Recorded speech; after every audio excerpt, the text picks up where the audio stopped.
সরকার শুধুমাত্র আমরা 24 জন উপদেষ্টা এবং একজন প্রধান উপদেষ্টাই কিন্তু সরকার না। আপনারা সরকারের একটা অন্যতম অংশ। আমাদের কাজ হচ্ছে পলিসি ডিসিশন নেওয়া এবং সেটা বাস্তবায়নের কাজ হচ্ছে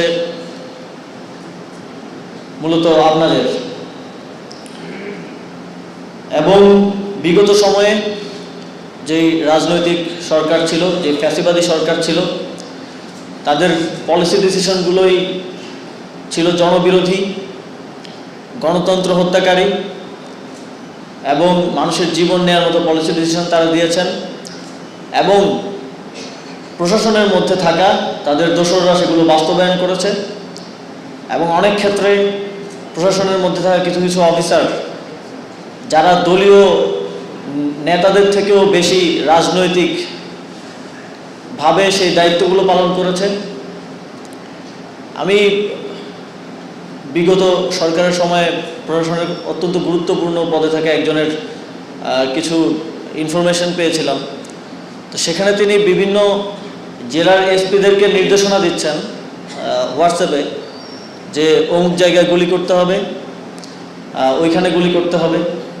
তার কিন্তু সেটা দায়িত্ব ছিল না। স্বরাষ্ট্র সচিব যে ছিলেন তার ভিডিও তো আমরা দেখেছি।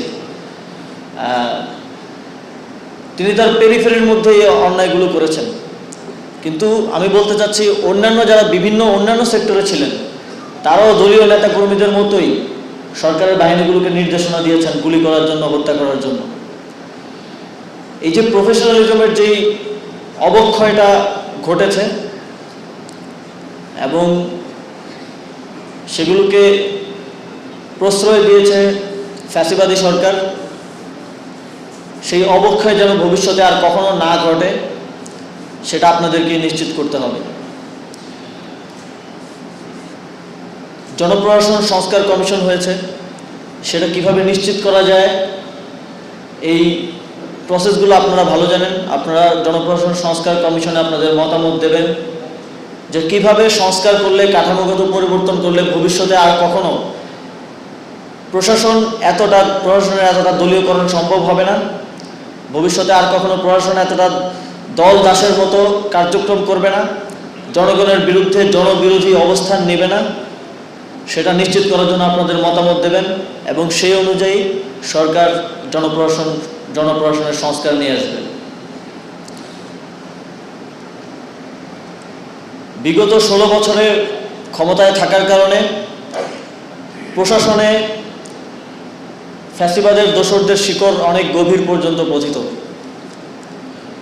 আমরা তো সচিব পর্যায়ে পরিবর্তন করছি, এডিশনাল সেক্রেটারি পর্যায়ে পরিবর্তন করছি, বিভিন্ন অধিদপ্তরের ডিজি পরিবর্তন করছি, কিন্তু প্রত্যেকটা অফিসের কেরানি পর্যন্ত ফ্যাসিবাদের দোসর।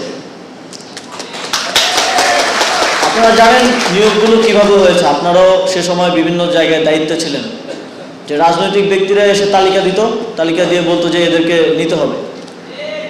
আমি শ্রম ও কর্মসংস্থান মন্ত্রণালয়ের দায়িত্বে ছিলাম। সেখানে সাবেক একজন সচিবের সাথে আমি কথা বলছিলাম।